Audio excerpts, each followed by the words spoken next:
for inviting us in to bring a whole lot of different wonderful personalities who are making a difference. And I think this is the message this week, is that everybody can make a difference. And what are we talking about making a difference? I keep coming back to when I was born, there were 450,000 free running lions in Africa. Today, we got 23,000 if we're lucky, a 95% drop off in my lifetime. What are we going to be leaving our grandkids? The tourism industry is the industry which interfaces with conservation. We know that governments can't fund it, conservation. The tourism industry has to step up, and individuals make a huge difference. We often say, what can I do? And we've had these wonderful interviews with these inspirational people. And today we've got one of my absolute favorites, Jonathan Robinson from a coffee company. Now, what has a coffee company got to do with conservation? We'll find out. Jonathan, welcome. Thank you for agreeing to be part of us. You know, I think our relationship goes back to when you were helping out on the Tour de Tuli. This was a charity event. You came along in the middle of nowhere. You're serving the most amazing coffees out in the middle of the countryside, all these cyclists coming through, enjoying your stuff. It is a remarkable way to meet you. You were giving back, and in return, your business grew. So tell me, how did you get into coffee, and how did you get into fair trade in coffee in particular? Thank you, Colin. Thank you for this privilege of sharing the story. Those were some interesting times making coffee for all those cyclists. Early mornings, I think we served about 6,000 coffees over the course of those 4 days. It was a lot of fun. Really enjoyed that. And I think in terms of the Been There story, I mean, I started my sort of journey actually in IT. I worked for IBM and then Dimension Data, and I was sort of in the IT world. Got a share market crashed in 2002, which of course I'm showing my age now. So actually 2001. So 2002, my wife and I took a year off to go and travel. Did a 27,000K road trip through the US and Canada, backpacked through Europe. And in that time, I met a guy in Canada who had a fair trade coffee roasting business. And it was my first introduction to fair trade.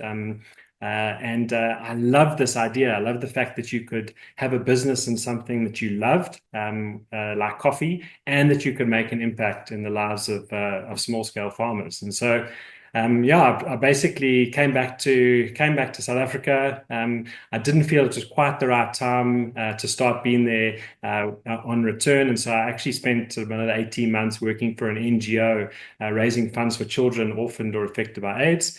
And then I took the plunge and started Being There in my garage, and had about 18 months in my garage, about another 18 months with a friend who gave me some premises in his industrial sort of factory out in Kaya Sands in Joburg, and then moved into 44 Stanley, which is where we are now. We have a cafe roastery at 44 Stanley in Joburg. We have a factory production facility in Braamfontein in Joburg, and then we have some offices in Cape Town. And it's been this year, I can't believe it. This year we're actually going to celebrate 20 years in business. So it basically just means I'm getting old, which is sad, but on reflecting, to be involved in something that you absolutely love is so special. My gran introduced me to coffee when I was 13. She said, "Have coffee without sugar, and you'll taste the aromas, the flavors, and you will be transformed." And she certainly wasn't wrong. And I've loved having a business, which isn't something I love to do every day, but also has this impact through fair trade and through the communities we work with in Africa. And so I suppose that's a little bit of the background. So, folks, I have to have a little bit of a disclosure here. We are one of Jonathan's customers, one of Jonathan's many customers in the tourism industry. We serve Been There coffee in most of our venues, and I must say it's been an extraordinary transition. You know, we've come from the era when we were so chuffed to get a little bit of coffee around the campfire, which we called mul coffee, which was just basically rickery, and now we're getting into all these fancy stuff. And I mean, it's been a transformation in our own lives to the extent that we now are complete coffee addicts. And I think it's partially because finally we're getting decent quality coffee.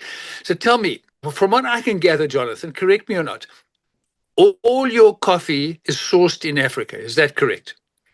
Yeah, it's yeah, all sorts in Africa. I think I mean I came back having probably from traveling, having sort of re-fallen in love, if you like, with Africa. And actually, I think that's what happens sometimes with travel. You go away, you come back, and you're like, this. There's no place I would rather be than on this continent. So just love Africa and wanted to. When I started, I just wanted to get South Africans who at the time were drinking a lot of imported Italian coffees, a lot of South American coffees. I wanted South Africans to fall in love with African coffee. I mean, Africa is the birthplace of coffee. All the coffee in the world originates from Ethiopia. And to be honest, I mean, the world has Africa to thank for the fact it can even wake up in the morning. So we've given this incredible gift to the rest of the world of coffee. And yeah, so we're working in Ethiopia, Kenya, Tanzania, Rwanda, Burundi, the DRC, and then just recently, yeah, I mean, this last year we launched a coffee from Uganda. So yeah, exclusively African. And I really just wanted, I think, people to, and you sort of said how your sort of journey has been uncovering the coffees, but I really just wanted people to get to know a country through its coffee, in a sense, to be able to taste the florals in an Ethiopian or the richness of a Kenyan or some of the chocolates that you find in a Tanzanian, and just to really get excited about the fact that coffee is different. It's from different countries. It's not just, as you said, sort of more coffee around the fire. There's so much more to it. And in some ways, I guess I wanted to do for coffee what has been done for wine, really to people to start thinking about the different aspects of it. And where it comes from. And obviously, in our case, particularly the fair trade aspect and the communities that it impacts. Okay, so Jonathan, there are a ton of coffee companies around. Tell me what being there does for communities and what is the fair trade angle? I mean, a lot of guys have got fair trade or supposedly fair. Just give us the hard numbers of what is involved. Why communities number one? And this is the theme all the way through some of our talks. Communities are essential, and I'd like to get your details on that. And fair trade, what does that do, impact, and all the rest of it? Yeah. So I mean, I think the basis, the beauty about fair trade, and I mean our model, what we call our fair trade, is we sort of added on the words direct in the front. So we call what we do direct fair trade, and that really means that we're involved as a company directly in the communities that we work with. And the beauty about fair trade, I think it's actually quite a lucky word actually.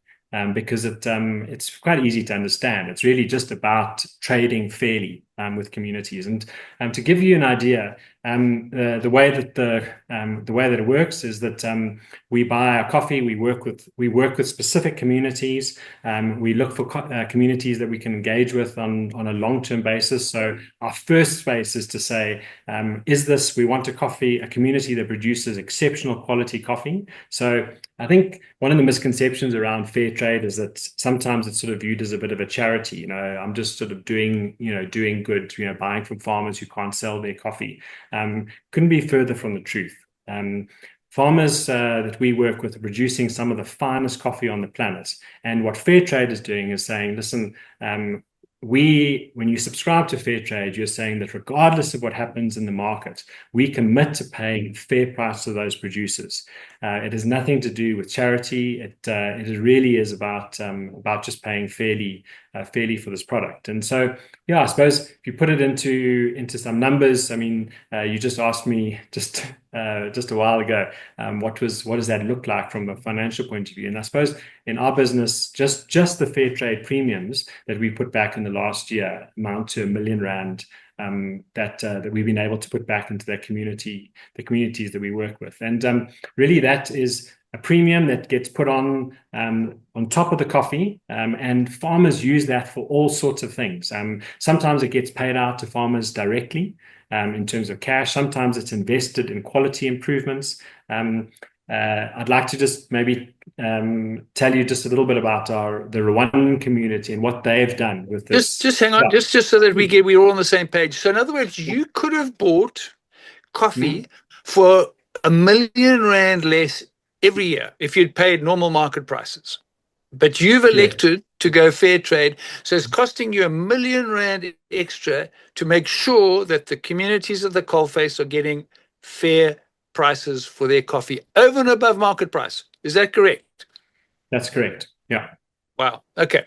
Gotcha. And I Sorry, you were think going to give this the Rwandan story. And I think the beauty of this is that when you trade fairly with people, it's an equal exchange setup. So because I've been working with the same communities for some 20 years, when the result of that is that we have great relationships. We get our coffee on time. When there's shortages in the market, we get our coffee. They prioritize giving us their best because we're supporting them because we are known as being the best price payers in the market. And so it's, in some ways you could say it's, almost self-serving.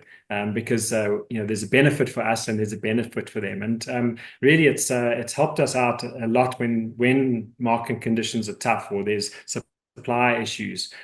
Relationship like that, when you work with people in a fair trade relationship, there's an honoring that happens between parties. And so, yeah, I'll give you an idea of the community Rwanda that we work with. It's a cooperative called the Kundakawa, about an hour and a half sort of outside of Kigali. We've been working with them for 11 years now. And what they've done with their premiums is quite phenomenal. So when you pay people a premium, you give them margin in their lives. When you pay people fairly, you give people margin. And if you do that, they tend to invest it in a variety of things, which is what this Rwandan community has done.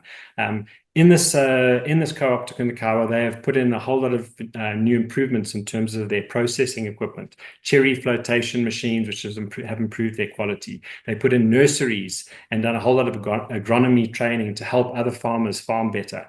They use some of their premiums to buy cows for some of their poorer members of the community. They dished out about 30 cows, and the first calf goes to another farmer. So they started to increase the number of cows over the years in their community. That resulted in a lot of milk production. They put in a pasteurization facility at their cooperative. They are now, when you visit, producing branded Kundakawa yogurt, which they sell from the cooperative. Lovely. They have a basket weaving for some of the women that have been widows after the genocide. They have recently started doing barista training. So they had 800 applicants from their community of young people to their barista training program. They've trained up baristas. Now, when you go in the last year, they've opened up their own little cafe. And we're talking like rural Rwanda. In the hills, not close to Kigali, and here you have a little cafe with some of the community members producing pastries and things, and then a barista from the community who's been trained, who's producing and pouring latte art, in rural Rwanda. And this is all coming from because there was a premium. Yeah, and listen, Wow. we are not alone in this. So, this community produces a number of containers. They probably produce, 7 to 9 containers. That coffee goes all around the world, some to Japan, some to the US, some to Europe, and it all carries a fair trade premium. And those collective premiums, ours included, has enabled them to do a bunch of these things. And those things would not be possible if you're always keeping people on the absolute breadline. When you give Wonderful. people margin, they start to invest. It's called sustainability, Jonathan. It's wonderful. Thank you. Okay. So we're talking about in this series all about environment, but we're also talking about climate change. Yeah. What's the link of coffee and climate change? Yeah, Colin, it's a significant one, and it's so topical right now in the coffee world. As I sit here, yesterday, coffee went through an all-time high. It went through 400 US cents a pound on the New York commodities market. To give you an idea, it was about 240 in November and about 150 12 months ago. So we have seen a massive increase in the coffee price. And a lot of that is due to climate change. There's some issues in Brazil. There's some shortages. There's drought. There's uncertainty as to the quality and the volume of the crop out of Brazil. Yeah, we see over Africa just how in the time that I've been buying coffee used to have a dedicated season. It would be like 2 months. I'd be able to know that that was the season for coffee. Now, if you say to me, Jonathan, I want to come and visit a community with you, let's go during harvest. I'm a little more uncertain as to when we should go because I'm not actually sure what period the harvest will be, and that's really significantly due to climate change. Areas that you could grow coffee in, sort of outside of in Kenya, maybe outside of Nairobi, there's combination there. Some is obviously some urban growth, but a lot of it is the temperature increases, land is not as suitable for growing coffee. And so, yeah, we're seeing some significant changes, yeah, certainly a lot to be concerned about. So, coffee and conservation, is there a link? And I would really like you to, one of my biggest worries about these coffees and these pods is that you think about the metal going in there and all the rest of it.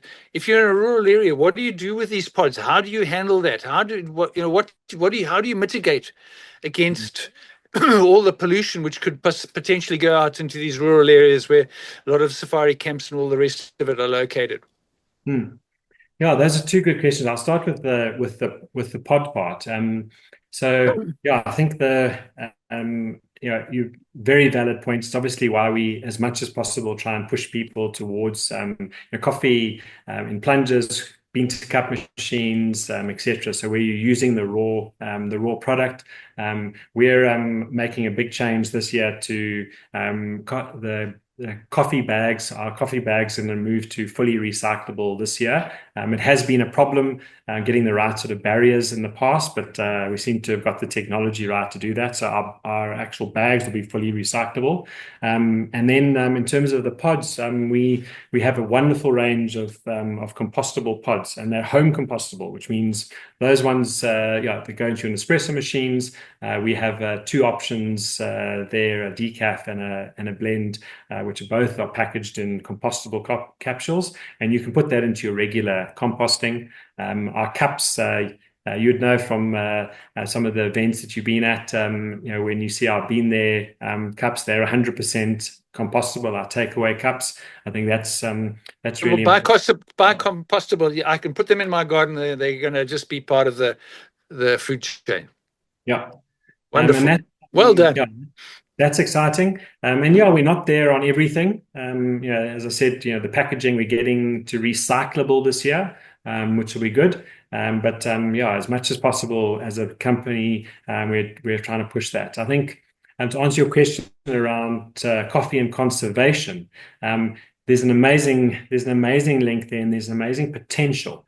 I'll use an example. We bring in some coffee from Gorongosa in Mozambique, and there's the Gorongosa National Park is where we're getting this coffee from. It's actually just outside the park, and this is a wonderful story because actually, obviously, over the last few years, Gorongosa has been the last sort of 10-15 years has been rehabilitated, and the boundaries reestablished, and the park has been, I think, has been thriving in terms of game, etc. But just outside the park is the Gorongosa Mountain, and that's actually outside of the bounds of the park.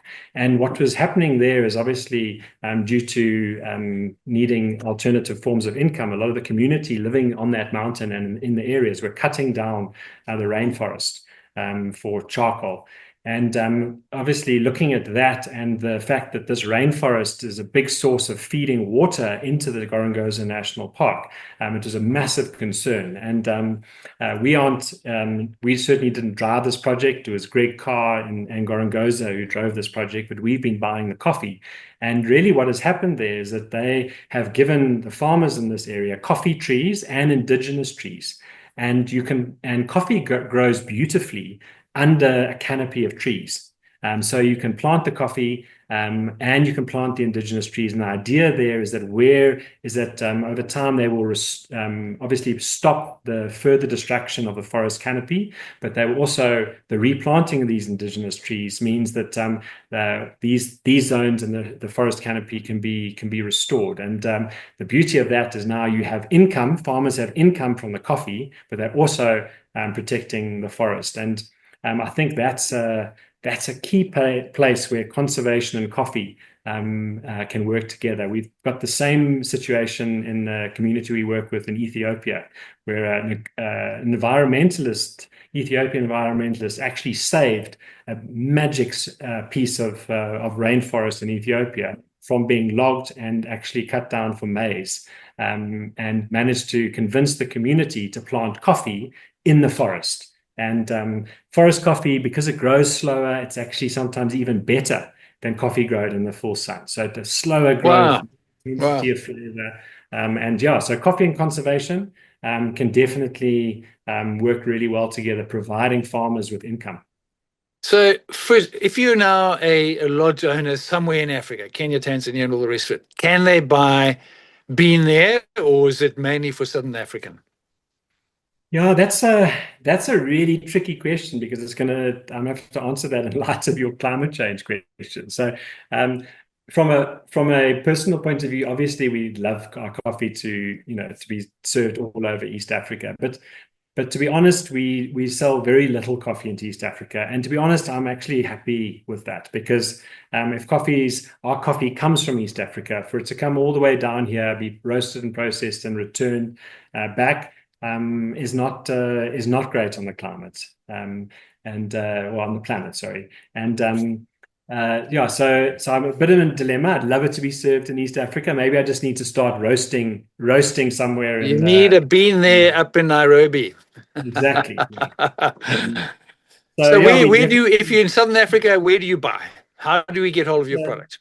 We definitely supply all over Southern Africa. So into obviously we supply Mozambique and in Zimbabwe, Botswana, Namibia, South Africa, obviously. I think if you're wanting to grab coffee from a retail perspective, you can obviously go on to beanthare.co.za and order online. I know that's the way Ali gets it.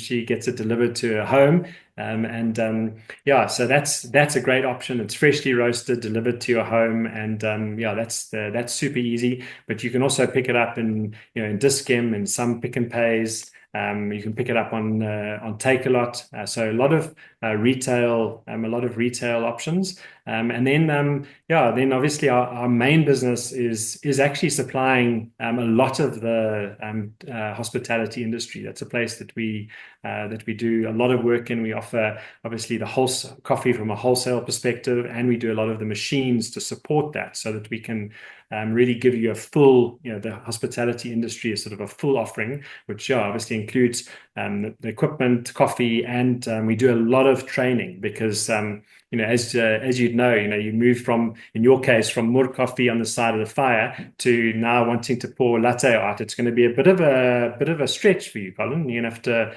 have to be trained to move in that direction, and so we offer that as well. So, Jonathan, I have to tell you a story, and we nearly have to sign off, but we've opened up in Kompati along the Wild Coast, a place called Gwegwe Lodge, and all our employees come from the rural communities. I mean, there's never been hospitality there. It's 90% women. And the other day we were checking out some of our guests, and I was standing there next to our manager. We were saying cheers. And this woman runs up to our manager, Corey, and grabs her and says, come. We thought, oh my goodness, there's a catastrophe. And Corey said, no, I'm checking out. Come. She hauls Corey down to about 20 yards away, and I see this intense discussion going on. Chuk. Corey comes back. He's got a tear out of his eye. And I said, what's going on? This must be a catastrophe. This lady had just joined us. She said, this is the finest day of my life. For the first time in my life, I've tasted coffee. She was being trained to go and serve the coffee. Yeah. And she had 28 years old, a wonderful woman, perfect English, never tasted coffee in her life. How's that? I mean, extraordinary. That's what you guys do. Yeah. So to sign off, share some interesting facts about coffee. What's special? Yeah, so I mean, I always like to sort of I don't know, dispel sort of some myths and things, but I always like you know, coffee tips, something to share, something that you may not have heard. And I think one of the things that oftentimes people will say to me is, you know, I don't like to have an espresso before bed because it's too strong. And so, you know, when you consider caffeine content, just interesting fact that actually an espresso has less caffeine than a plunger.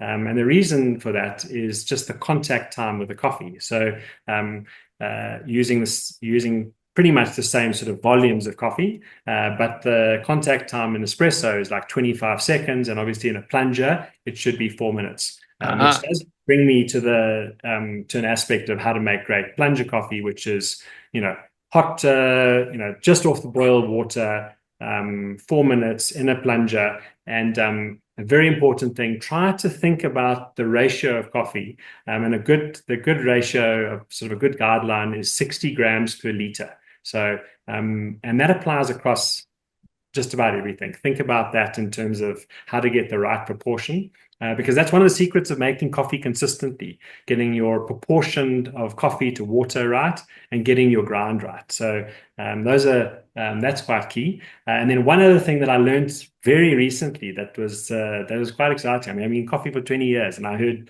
discovered this recently. And interestingly, that caffeine is actually in the coffee plant as a deterrent to insects. So it's the reason why coffee at high altitude. So I always say our Ethiopian coffee, which is at 2,200 meters, has less caffeine, which it does. So higher quality coffees grown at high altitude grow slower and have less caffeine. And coffees grown at lower altitudes have more caffeine. And I discovered recently that is because obviously at a lower altitude, there's more bugs. And so the plant needs more caffeine to ward off insects, and it doesn't need as much at high altitudes. And so, yeah, that blew my mind. Didn't know that you know, there was a fact. So, yeah, so those are two things maybe to throw. So I need lowland coffee in the morning and highlands coffee in the evening. There we go. Jonathan. Jonathan Robinson, been there. We love your coffee. We love your story. We love the fact that you've got all these recyclable and compostable stuff, and you're dealing with communities. I mean, that's been part of the theme of the series, is we have to get the communities. We've got to get cash into them, and we've got to get the money as close to the communities as possible, in particular women. So wonderful. We love you. We love your product. Been there. Thank you very much. And by the way, the lady who tasted coffee for the first time the other day, it was Been There coffee. How's that? No wonder she was crying. Absolutely. No, it was lovely. The guests who were disappearing, they heard that story. They were crying as well. Okay. Oh, fantastic. Jonathan, thank you very much. Wonderful story. Take care. Thank you so much for having me. Really appreciate it.